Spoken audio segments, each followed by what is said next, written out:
Hi there, I'm Jeff Johnston, and welcome to RV Straight Talk, where I'll try and answer your RV technical and at times not so technical questions. You can submit your questions by email to jeff@rollingontv.com or by going to our website at rollingontv.com and clicking on the RV Straight Talk link.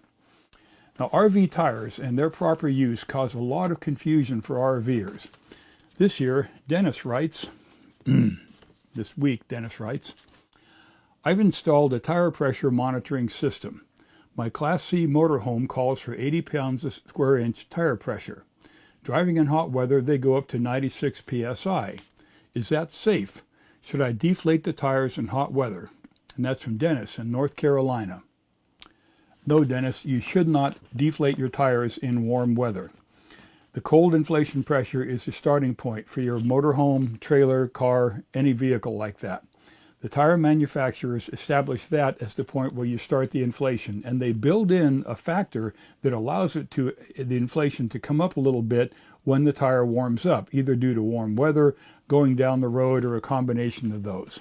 There's plenty of safety margin built in there. You don't need to worry about deflating the tires. And if you do that, then when you go to start in the morning, the tires are probably going to be too low on inflation, and then that can be even more of a problem, of course.